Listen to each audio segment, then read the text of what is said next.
All right, it is a Facebook Live Friday afternoon. I'm Brian Milam, along with Lee K. Howard, and we are in week number 3 of the high school football season, week number 2 of the UK football season.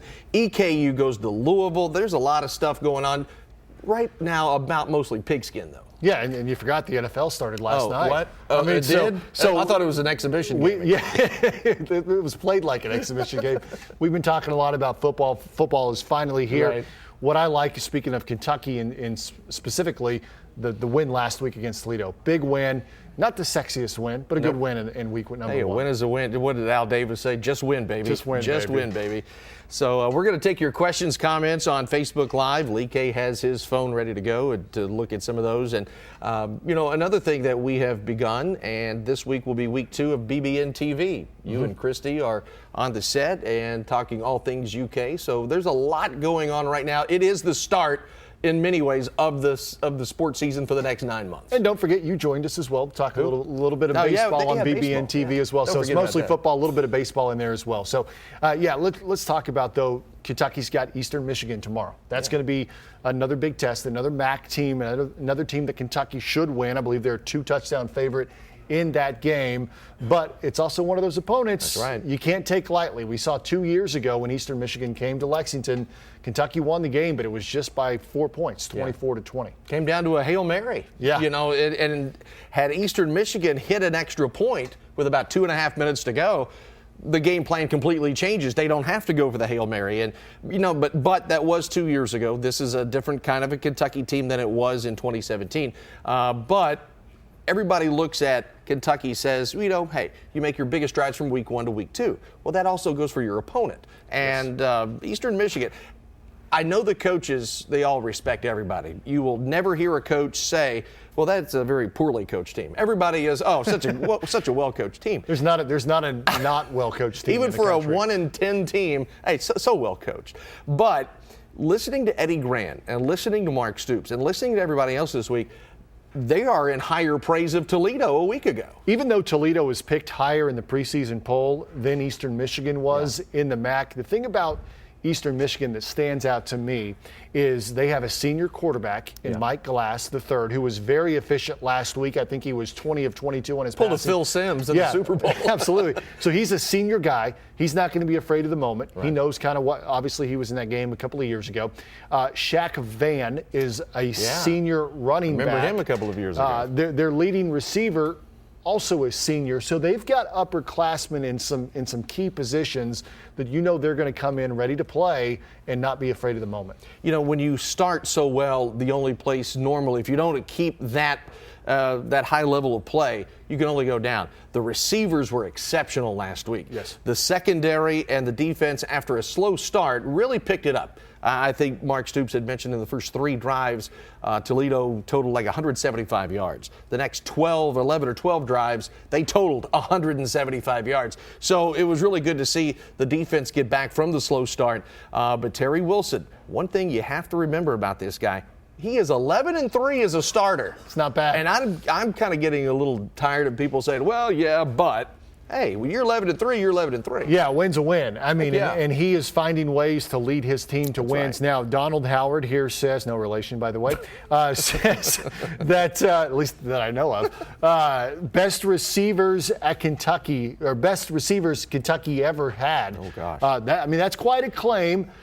And it's early, but one thing I did like about last week was Terry was able to spread the ball around to quite a few different receivers. There's 6 or 7 guys caught passes, and that's important because you've got a guy, an alpha on the receiving core, and that's Lynn Bowden, of course, who will receive the best coverage any team can give him. So other guys have to step up, and we saw that from a guy like Bryce Oliver. We saw that from Josh Ali.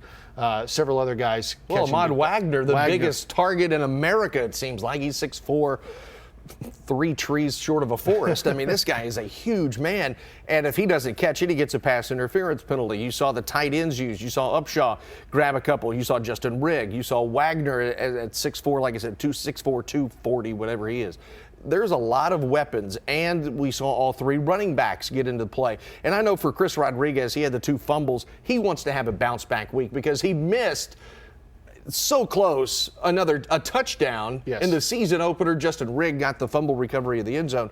But there's a lot of positives from last week. But you could also see and say, man, had they done this, this, and this, it could have been a 56-24 game or something. And listening to Mark Stoops yesterday following their practice, that's really what he honed in on, was just those little things. Yeah. As he put it, I believe he said something like, you fix the small things and they become big things. You know, they turn into big plays. So that's what they have to do. Yeah, they got the win against Toledo, and they could probably come out tomorrow against Eastern Michigan and still make some of those same small mistakes and get a win. But he's looking more in the future, because right past that, even though the players and the coaches will tell you, we'll tell you they won't look ahead, we'll do it for them. Right past that, that SEC schedule begins with those Florida Gators, and when you get into that game, those little mistakes are going to become huge mistakes if they make them. I'll tell you one thing I was impressed with also, special teams play. Chance Poore was money on his kicks, but Max Duffy, my guy from Australia, the punter, 61-yard punt. He really did a good job. They pinned Toledo inside the 5 on one occasion. The pursuit from Oliver, Zach Johnson, guys on the special teams unit really put together a solid performance after that first 2.5 minutes of the game.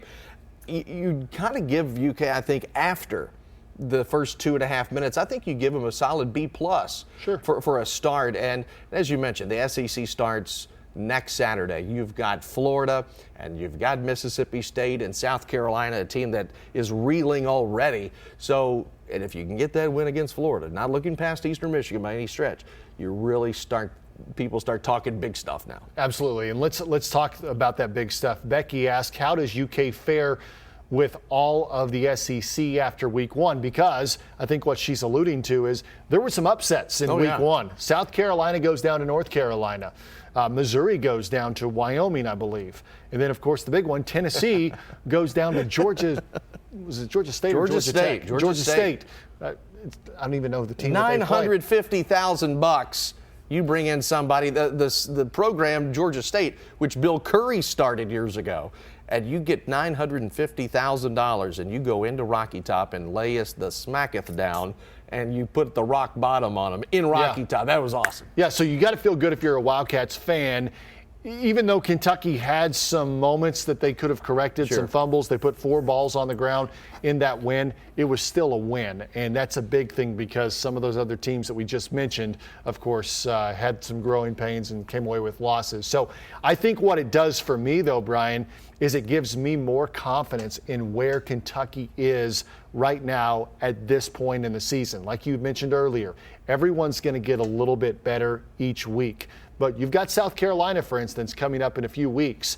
I like Kentucky's chances on the road at South Carolina a lot more now than I did this time last week. Especially after South Carolina has lost their quarterback, Jake Bentley, possibly for the rest of the season. Quickly now, want to switch to high school just for a second because it is week number 3 of the high school football season. There is a change if you go to any Lexington versus Lexington school game, city school game this year. There's a new start time because of the potential gun scare which was at Douglas a couple of weeks ago. Any takeaways in the first couple of weeks? Obviously, you see Scott County being Scott County. Douglas has kind of righted the ship a little bit since that loss to Trinity in preseason, which was preseason. But there's some games tonight, Boyle and Danville, Mercer and Anderson. You got some rivalries out there tonight. You do, yeah. Southern and Central. That's right. That's another one. So there's some natural rivalries. Maybe even if the teams aren't where they always are, it's always good when you have those rivalry games.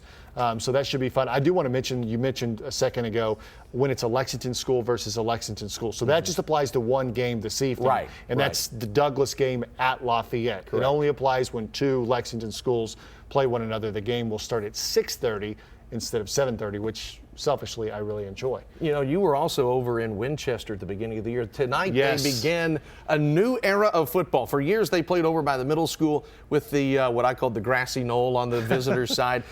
They start a brand new era of football with their new facility at the new high school. Right. You were there and you were thinking, man, this is something else. I mean, it's impressive. I mean, to go from what they were playing on over the middle school to what they have built at the high school for Clark County is unreal. And so they're going to debut that field tonight. Tonight will be the first game there at their brand new stadium. And I know that team, from speaking to them a month ago, will be jacked about playing there this evening. Yeah, we're going to have highlights tonight on Game Time all the way from East and West Jessamine, Garrett County, the state capital, Anderson County, certainly in Lexington and places in between. We're going to wrap it up, and hopefully you enjoy the UK Eastern Michigan ball game on Saturday, and be sure to watch WKYT High School Game Time tonight at 11 o'clock. You'll see us two again, just in different attire.